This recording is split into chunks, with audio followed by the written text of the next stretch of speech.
little over a week ago. So there's still plenty of interviews to be done, a lot of evidence to still come through. So anything that is released today is still preliminary in nature. If you recall, around 12:30 p.m. on April 20th, officers responded to a call for service in the 3300 block of Arterburn Avenue on a report of a male who was yelling, he was possibly intoxicated, and breaking out apartment windows. When they arrived, they encountered the male and began to speak with him.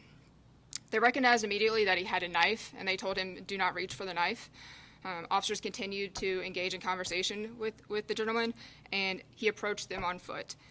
As they tried to detain him, at this time, the subject resisted. He was taken to the ground by officers where the knife fell out of his pocket. Once on the ground, and you'll see in body-worn camera video, the subject reaches for the knife. He begins to attempt to stab one of the officers 2 times in the vest. The knife does make contact with the officer's vest. The other officer attempts to deploy his taser, which is ineffective. At that time, that same officer discharges his handgun, striking the subject in the head. Both officers render aid immediately. EMS responds. He is transported to the University of Louisville Hospital, where he was pronounced deceased. Before we get any further, I do want to acknowledge that incidents like this, especially those that result in the death of another human being, have a significant impact on everyone that is involved. Officers, it takes an extreme emotional toll on them. They are making split-second decisions in very tense, rapidly unfolding situations that are violent and volatile in nature. And then we are left with a family who is grieving a devastating loss of a loved one. And no officer wants to ever use force, let alone deadly force. That is a very life-altering and emotional event for officers. And then, no mother could ever prepare for the grief of losing a son or daughter, especially in circumstances like this. So incidents like this do have a very significant impact on the people that are involved, as well as our community. And that's why it's so important that we as a police agency are transparent in what happened. We are communicating to the public what happened, how we respond to runs, and how we make decisions. And that's what we are trying to accomplish today. This slide is repetitive.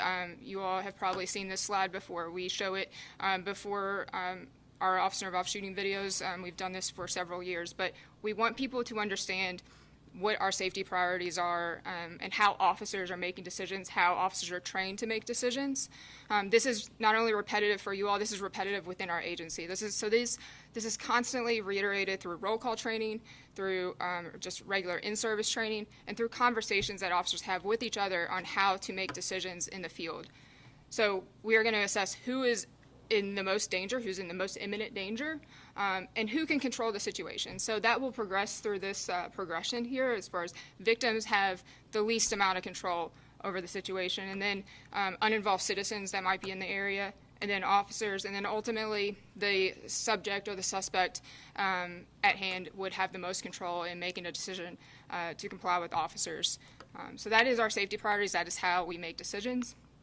And then this is another repetitive slide that is also repetitive in our agency, but these are the Graham factors. And if you recall, so Graham v. Connor is a United States Supreme Court case that established criteria for assessing objective reasonableness for any police use of force in the United States. And so the court is going to look at the severity of the crime at hand, the immediacy of the threat, so what is the threat posed, and then the resistance level that the subject is offering to the officers, and if there's a potential for flight. So these are all the factors that the court is going to look at when assessing the reasonableness of force, and that's what we use to also assess the reasonableness of force when it comes to policy.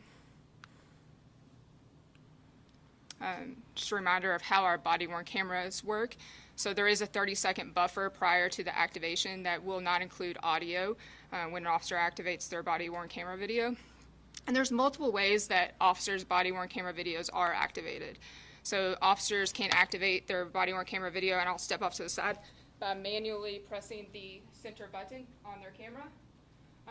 The officer's body-worn camera video can also be activated through lights and sirens. So if an officer's vehicle, if they turn their lights and sirens on, not only do their body cameras activate, but any officer in the close proximity to that vehicle, their cameras will also turn on as well.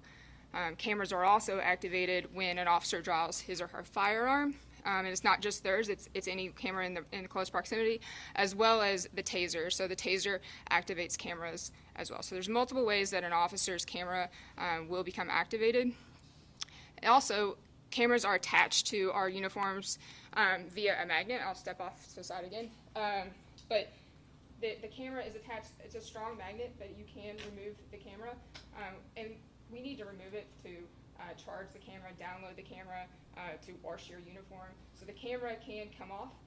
And I say that because you'll see in one of these videos, one of the officer's camera does become dislodged from his uniform during the interaction, the close physical interaction with the suspect here.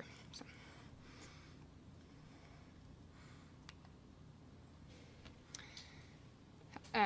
This is the officer that discharged his taser and his firearm. This is Officer Benjamin Klingenfuss. Officer Klingenfuss has 19 years of service with LMPD. He is assigned to our 5th Division Patrol. Officer Klingenfuss is probably one of the most seasoned beat officers on LMPD right now. He has rode and been assigned to the 5th Division for his entire career, which is very rare. In policing, we move around a lot to different divisions and different jobs, but Ben is a beat officer at heart. He has responded to probably over his career 40 to 50,000 calls for service, 40 or 50,000 911 calls. And so this call for service that you will hear today, he's probably responded to a similar calls for service numerous times, thousands of times probably. And so he's very experienced in what he does. This is Officer Cody Chappell. He has 27 years of experience with LMPD. He has 34 years of law enforcement experience total. He worked for a prior agency, but I will note that Officer Chappell retired from LMPD a few years ago as a sergeant and is a retired rehire for us. So he came back to work and he rides the beat in the 5th Division. He is the officer that was stabbed in the vest during this incident. The suspect involved is Atumi McCollum. He is a 36-year-old black male. He lived in the Arterburn Crossing complex, which is the apartment complex that you'll see in this video. So this is an overview of the scene. The red circle is where the officer-involved shooting ultimately took place. I'm going to go through a few more slides after this. You're going to hear an initial 911 call. So the initial 911 call came from the adjacent neighborhood. So some of the houses that are around the apartment complex, one of the residents overheard a man yelling and being belligerent in the parking lot, and that prompted that first 911 call. So that's the 911 call that's going to get officers dispatched. So you'll hear that. And then we'll show some surveillance video from one of the neighboring apartments where the Mr. McCollum committed a home invasion during this incident. And then you'll hear a second 911 call that was prompted from that home invasion. So I'm going to go through those, and then we'll get to the body-worn camera video. 911 operator Atwell, where is your emergency? The Arterburn Crossing. I'm sorry, what's the address? So Arterburn, A-R-T-E-R-B-U-R-N Avenue. Okay, 3301 Arterburn Avenue. What's the apartment number?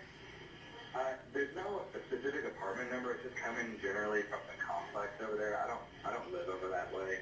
Okay, what's happening? I live right next to there. There's a guy who's just out there. He's been yelling and shouting for the last half hour at somebody who's in an apartment in there.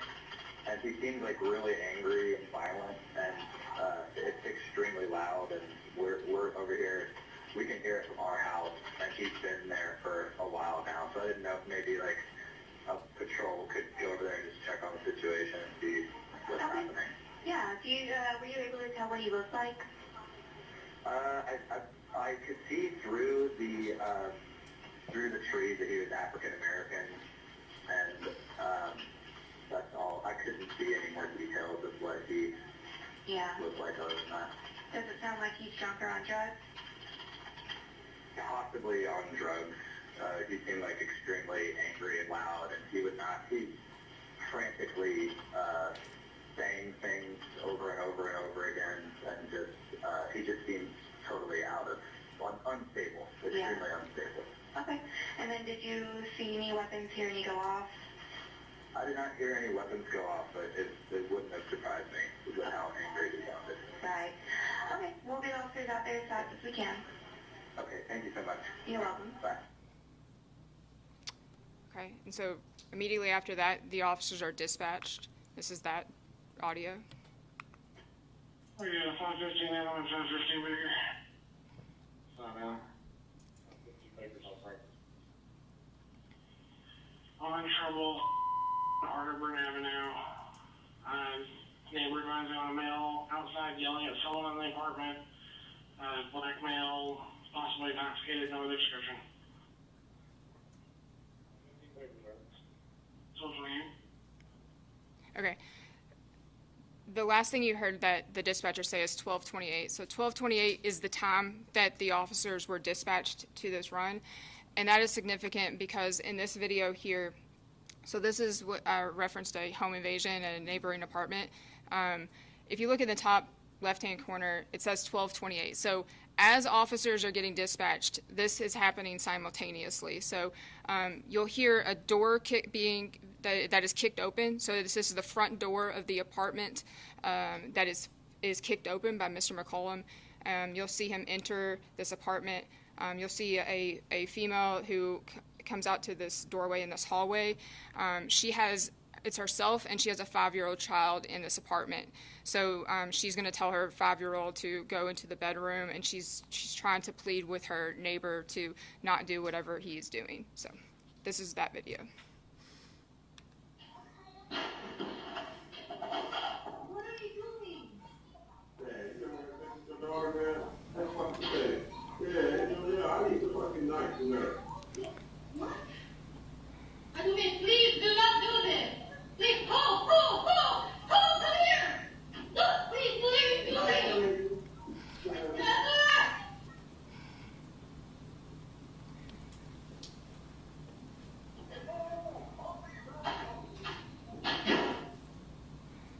So he stole it was about a 5-inch blade kitchen knife from her kitchen and exited that apartment. Now, just keep in mind, officers are en route, still coming, and as this is happening, and so they're getting on scene now. You're now going to hear a second 911 call that is prompted after this home invasion occurs. 911, Operator Green, where's your emergency? Yes, ma'am. Somebody just tried to break in my condo. Let's send him upstairs. What's your address? Hurry. What's your address, ma'am? Arterburn, please hurry. What's the name of the street? Arterburn, please Arterburn. hurry. Okay. Tell me exactly what happened, ma'am. What? Tell me exactly what happened. He just broke out my window. Okay. I already got a call for service up. Who broke out your window? He just broke out hers, too. Okay, I already got a... Who was he, ma'am? Our neighbor, please hurry. Yes. We need to be in here. Okay, which apartment are you in? Hold on one second. What? What apartment number are you in?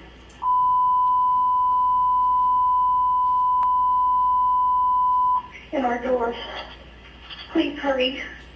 I already got enough for dispatch, ma'am. What's his name? Assume the column. Huh? Assume the column. White, black, Hispanic? Oh, the police are already here. They're there? Yes. Okay. What's your name? Where are they leaving? No, they're not, ma'am. What's your name? I'll let officers know you're... Okay. He's in my apartment. He broke out my window. Where are you? I'm upstairs in He's in your apartment right now? Yes, and he broke out her door too. Okay. All right, I got it up Please tell for, them to get out of the car and hurry. so I got it up for dispatch. I told him that he is in apartment. Is that correct? He's down on the floor. He broke out my first floor window. Okay, I heard that, ma'am. Is he inside your apartment physically? I don't know. I'm upstairs. Okay, ma'am, you just told me he was inside your apartment. I'm trying to get the information straight for the officers. He's running around looking over my window, pushing my bed out of the way. Okay. Do you know what he's wearing? Black pants, black shirt. Okay, well, the officer's already there, ma'am, so they're probably checking the area. No, they're out in the parking lot on the right. Come to the left by the black Mercedes. Okay. I'm updating them now, so we got an address of Marburn Avenue. Is our number. Trust me. Okay, I'm going to get them to come to you guys, There okay? he is. There he is.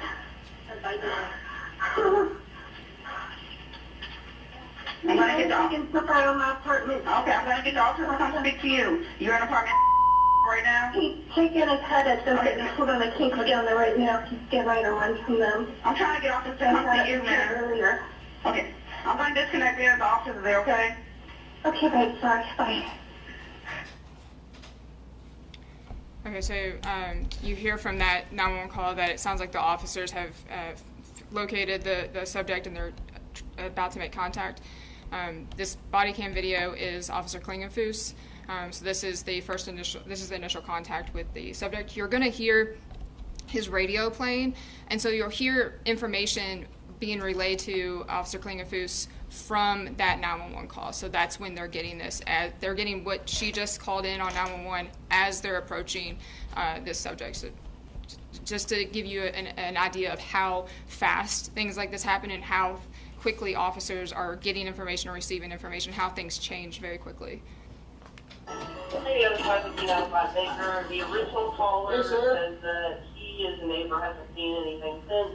We did just get another caller that says the resident of the home advised the neighbor got her window. What are you doing in there? 335. Put that down. 3359. Put that down. Put that down. What do you got there? What's going on today? Right, okay. Can he sit right now? What's the matter?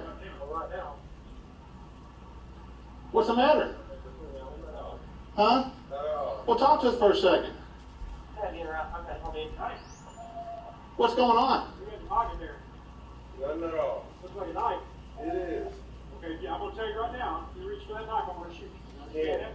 You understand what I'm saying? You're gonna arrest me. You Mason? I'm not You arresting you, Mason? I'm just telling you, Are if you you reach for Mason? that knife, I'm gonna shoot you. Are you Mason?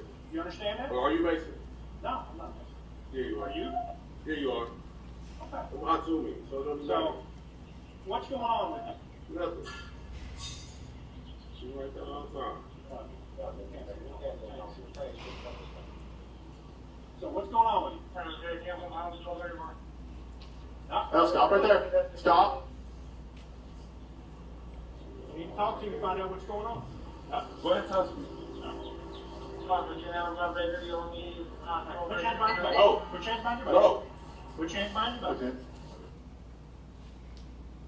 So that's the knife. It's blade up. Remind me back.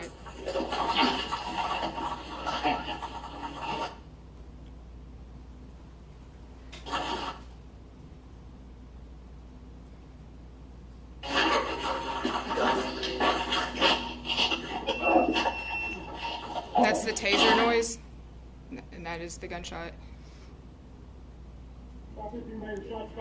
You see his body camera has dislodged during that altercation. You okay? Yeah.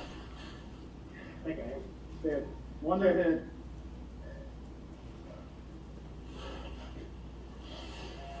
All right. Stay here, and I'll get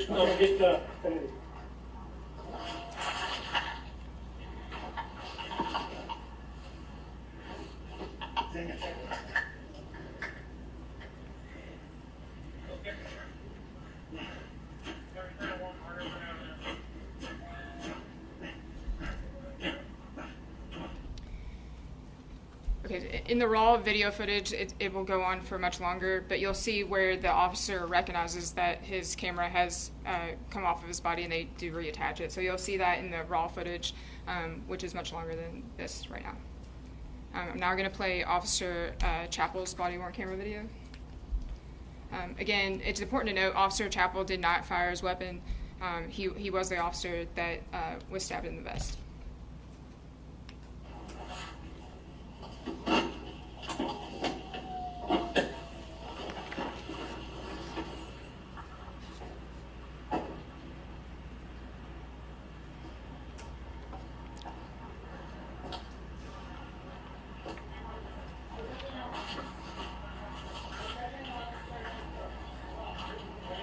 Well, we have him out here. He's got some kind of rock in his hand.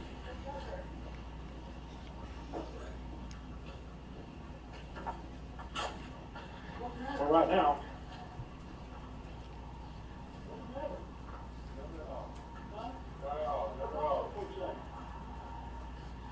Howdy. What do you got in your pocket there? Nothing wrong. Looks like a knife. It is. Okay, I'm going to tell you right now, if you reach for that knife, I'm going to shoot you. You understand that? You understand what I'm saying? You can't arrest me. You Mason? I'm not You arresting you. Mason? I'm just telling you, Are if you you reach for that knife, I'm going to shoot you. Are you Mason? You understand that? Are you Mason? No, I'm not Mason. Yeah, you Are you? Yeah, you are. Okay. Come out to me. So, what's going on with you? Nothing.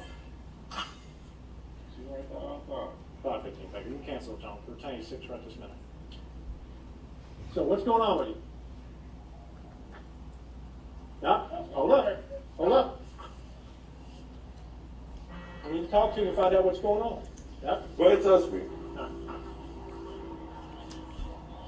All right, put your hands behind your back. No. Put your hands behind your back. No. Put your hands behind your back.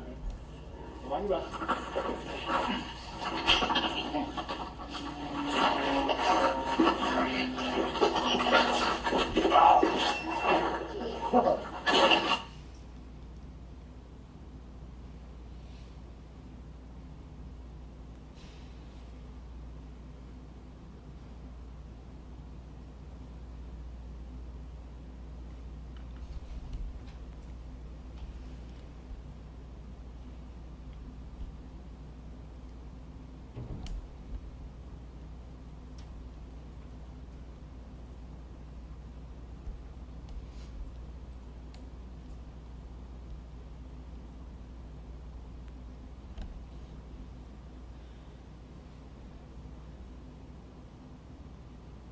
About 15 later, shots fired.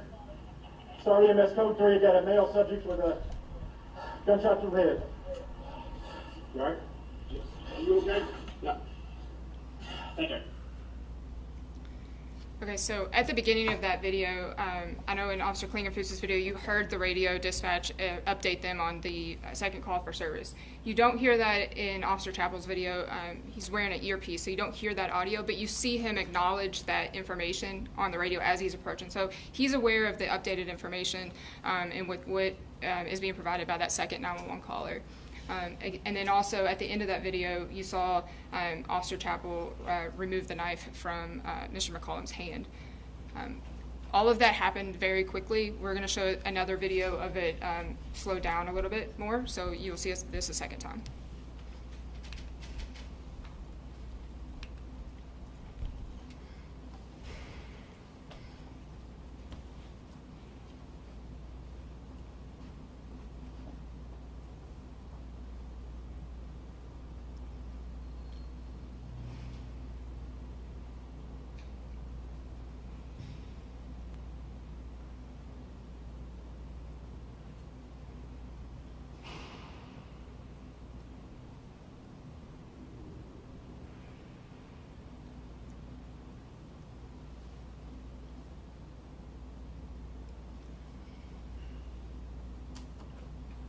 About 15 later, shots fired. Start EMS code 3. Got a male subject with a gunshot to the head. You all right? Yes. Are you okay? Yeah. I think I am. Stand. One head.